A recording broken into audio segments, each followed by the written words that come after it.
Ici Mélissa Raté, je vous souhaite la bienvenue à Allemand en mouvement.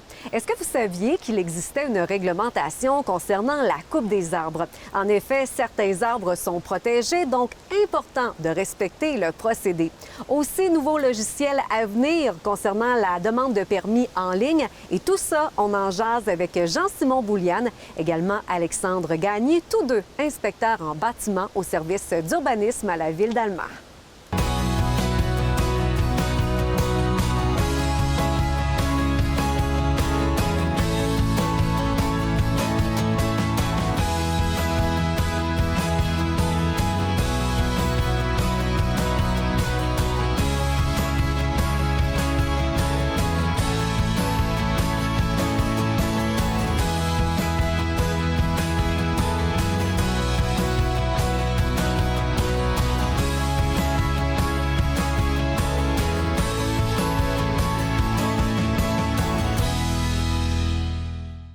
En compagnie de Jean-Simon Bouliane, inspecteur en bâtiment au service d'urbanisme à la Ville d'Allemand. Jean-Simon, re-bienvenue à Allemand Mouvement. Comment vas-tu?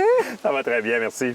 On est en automne. Évidemment, on regarde les arbres qui sont de toute beauté actuellement. On va parler justement de la coupe des arbres parce que, monsieur, madame, tout le monde, on ne peut pas couper nos arbres comme on pourrait jardiner nos fleurs sur nos plates-bandes. Effectivement, les arbres étant un bien commun, le conseil municipal avait la volonté de les protéger. Et là, avec l'automne, les forts vents qu'on a eus dernièrement, il y a parfois des gens qui prennent des décisions hâtives par rapport à leurs arbres qui pourraient se trouver sur leur propriété. Mais cette volonté-là découle de la politique de développement durable qui a été adoptée par le conseil municipal en 2016. Donc, on cherche non seulement à protéger les arbres qui sont existants sur le territoire, que ce soit sur le domaine public ou sur les terrains privés, mais à bonifier également la présence d'arbres et augmenter le couvert de la canopée urbaine sur le territoire. C'est quoi le procédé, justement, pour les gens qui voudraient couper des arbres? On se retrouve dans le quartier Riverbend, on a des arbres qui sont matures derrière toi. Il y a une différence entre les arbres derrière toi versus le boulot qui est pas loin. Effectivement. Les arbres qu'on voit derrière moi présentement, ce sont des arbres qui sont dans ce qu'on appelle l'emprise municipale, donc qui sont en fait sur le terrain de la municipalité, par opposition aux arbres qui pourraient se trouver sur un propriétaire privé. L'important, en fait, c'est de mentionner que tous ces arbres-là apportent des bienfaits à tout le monde. Quand on dit que les arbres sont un bien commun, bien évidemment, leur fonction de base, c'est de produire l'oxygène qu'on respire, ce qui est déjà en partant un bon avantage à vouloir les conserver. Également, les arbres vont aider à l'infiltration des eaux de pluie. Ça enlève beaucoup de travail à nos collègues de l'hygiène du milieu pour le traitement des eaux de pluie lorsqu'on les infiltre au niveau du sol plutôt que de les laisser ruisseler dans les égouts. Également, la santé mentale. Ça, c'est prouvé que les arbres vont agir sur la santé mentale, sur le moral. Les arbres vont augmenter la valeur des propriétés des particuliers également, ce qui est bien utile. Et puis, les arbres, là, en tant qu'objets, sont également très beaux. Donc, l'embellissement de la municipalité passe par là aussi. Il y a une différence entre les cours avant et les cours arrière de maison. C'est exact. Lorsqu'un propriétaire, veut agir sur un arbre qui est situé en cours avant, donc on parle à partir du mur de la maison vers les rues. Parfois, on peut avoir deux cours avant lorsqu'on est sur un terrain de coin. Le propriétaire, lorsqu'il veut intervenir pour la coupe d'un arbre, doit faire la demande auprès du service d'urbanisme. Donc, c'est comme pour n'importe quel permis de construction. On va procéder à la demande sur le site Internet de Ville d'Allemand, dans le portail de l'urbanisme, pour faire la demande de permis sous la catégorie coupe d'un arbre. Par la suite, il y a un de nos collègues du service horticole qui va se déplacer, venir analyser l'arbre. Parce que c'est important de mentionner qu'il y a des raisons qui sont prévues au règlement pour autoriser ou non la coupe d'un arbre. Donc, que l'arbre soit mort, évidemment, que l'arbre soit atteint d'une maladie qui peut être contagieuse pour les arbres autour ou encore qui est incurable, qu'on sait qu'il va causer la mort de l'arbre. Également, un arbre qui causerait un danger ou encore des dommages à la propriété, donc que ce soit des infrastructures municipales, on pense à l'aqueduc, ou encore à des infrastructures privées, exemple un drain de fondation pour une résidence. Donc, une fois que notre collègue du service horticole a transmis son rapport à l'inspecteur analyste au dossier, l'inspecteur va prendre la décision finale d'autoriser ou de ne pas autoriser la coupe de l'arbre. Et dans un cas comme dans l'autre, si l'arbre est coupé, on va devoir le remplacer par un arbre feuillu, comme c'est prévu au règlement de zonage. Jean-Simon, est-ce qu'il y a des conséquences, justement, pour les gens qui ne respectent pas les coupes d'arbres? Effectivement, étant donné que les arbres sont un bien commun qui bénéficie à l'entièreté de la population, Malheureusement, les amendes qui sont prévues à la réglementation municipale pour les gens qui ne se soumettent pas en fait à la procédure qui est prévue pour la coupe d'un arbre, donc qui coupent un arbre sans autorisation ou encore qui omettent de l'entretenir de manière à prolonger sa durée de vie le plus possible, vont là, se mériter des amendes qui sont assez prohibitives, en fait, étant donné la nature irréversible de la coupe d'un arbre. Ouais. Une fois que le mal est fait, entre guillemets, on ne peut pas réparer l'action qui a été causée. Donc, c'est les amendes là, qui sont les plus élevées qui sont prévues à la réglementation municipale de Ville-d'Alma. Dans quelles circonstances on va planter des arbres dans les cours avant? Dès la construction d'une résidence neuve, on va exiger la plantation d'un arbre en cours avant, là, à même le permis de construction. C'est prévu également à la réglementation. Oui. C'est prévu également dans le cas où on fait des rénovations majeures à un bâtiment, que ce soit commercial, industriel, résidentiel. On va exiger la coupe d'un arbre. Là, au niveau des résidentiels, on en exige un au minimum. Et pour ce qui est du commercial industriel, ça dépend de la superficie du terrain, de l'ampleur des travaux. Ce qui est intéressant pour les particuliers, pour les propriétaires de résidences, c'est que cet arbre-là va être subventionné par la Ville d'Alma, par un programme de subvention. Donc, on rembourse jusqu'à 150 $ pour la plantation d'un arbre. Également, lors de la réfection des rues par nos services des travaux publics, lorsqu'ils refont soit les infrastructures, l'asphaltage, Ouais. les bordures, on va procéder à la plantation pour toutes les propriétés là, qui ne possèdent pas au minimum un arbre en cours avant. On a parlé du côté résidentiel, également les commerçants, là, comment ça fonctionne, niveau gazon, niveau asphalte. Ouais. On sollicite beaucoup la collaboration des commerçants depuis les dernières années, en fait. Ce qu'on cherche à réduire, c'est la superficie asphaltée. Parce que je le disais tout à l'heure, les arbres permettent l'infiltration de l'eau, mais les aménagements, qu'ils soient gazonnés ou non imperméables, tout ce qui n'est pas de l'asphalte ou du gravier, va permettre à l'eau également de s'infiltrer. Puis ça, c'est important de mentionner que l'eau qui ne s'infiltre pas, bien, on la traite. C'est l'argent des contribuables qui paye au final pour traiter cette eau-là et la gérer. Donc, plus on est capable de l'infiltrer, et moins on va avoir à la gérer. C'est pourquoi on demande aux commerçants et aux particuliers également de diminuer le plus possible les superficies imperméabilisées sur les terrains. C'est pour ça qu'on réduit la largeur des allées de stationnement le plus possible pour les constructions neuves et qu'on fait du rattrapage pour les quartiers existants.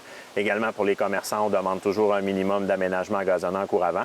Ça a également l'avantage indéniable d'embellir le plus possible notre belle ville. Absolument. En terminant, la démarche à suivre, évidemment, c'est de téléphoner ou faire affaire avec le service d'urbanisme. Exactement. On s'adresse toujours au service d'urbanisme avant de procéder à quelques travaux que ce soit. Donc, on compose le 669-5000 pour parler à un inspecteur ou directement à la demande de permis se fait en ligne sur le site Internet de Ville-d'Alma dans la section urbanisme. Jean-Simon, merci beaucoup. Merci à vous.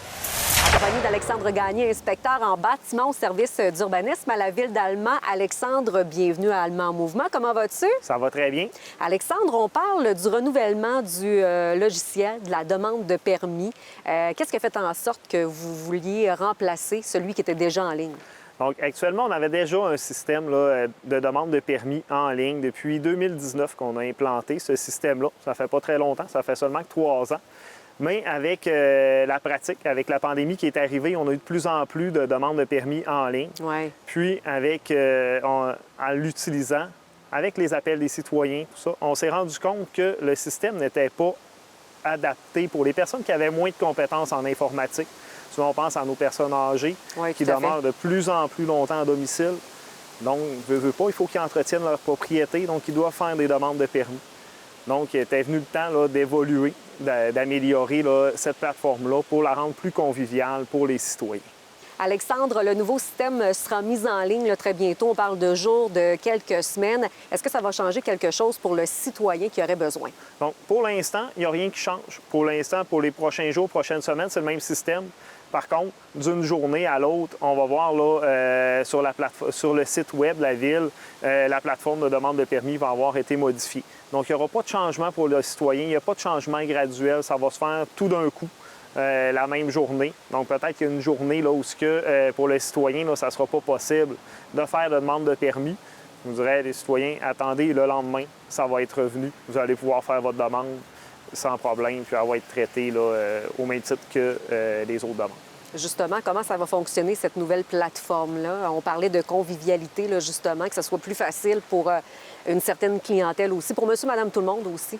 Exactement. Donc, avec la nouvelle plateforme, on va pouvoir personnaliser les questions, plus qu'avec un formulaire qui était préétabli par une compagnie, en fait, qui nous fournissait le système. OK. Là, on va pouvoir, à ce moment-là, modifier le questionnaire, améliorer tout ça.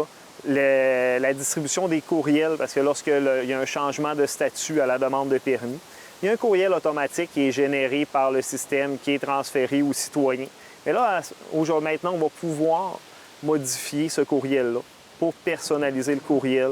On va pouvoir envoyer des documents, envoyer des dessins, des croquis aux citoyens explicatifs pour sa demande de permis. Des fois, c'est plus facile pour le citoyen de voir ça en image. Oui, de bien le comprendre. Exactement. Pour nous, au service, nous autres, on se comprend dans nos termes, tout ça, mais les citoyens, eux, des fois, ne nous comprennent pas ou la réglementation, c'est difficile à comprendre. Donc, on va pouvoir leur envoyer des croquis, leur envoyer des dessins, des fiches d'information directement par le système de permis. Donc, ça va être beaucoup plus facile pour les gens de procéder ainsi. Je terminerai là-dessus. Peut-être un résumé. Dans le fond, le système, la demande de permis, c'est des permis pour... on a parlé de coupe d'arbres tout à l'heure, rénovation, c'est pour tout. Exactement. Toutes les demandes de permis sont disponibles en ligne, que ce soit la construction résidentielle, la rénovation, la construction de bâtiments accessoires, l'affichage, tout ce qui est commercial, industriel. Toutes les demandes de permis, que la piscine, n'importe quoi est disponible en ligne.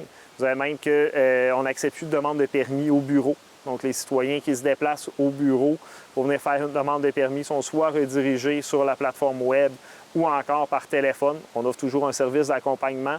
Les gens ne sont pas tous habitués, ne sont pas tous capables de faire les demandes encore en ligne. Donc, à ce moment-là, on essaie toujours de trouver une solution là, pour aider le citoyen là, pour la demande de permis. Alexandre, merci beaucoup. Merci. Merci à nos invités, Jean-Simon Bouliane et Alexandre Gagné du service d'urbanisme de la Ville d'Allemand. Au nom de toute l'équipe, merci d'avoir été des nôtres pour Allemand en mouvement. Et restez là, le conseil municipal suit à nous TV.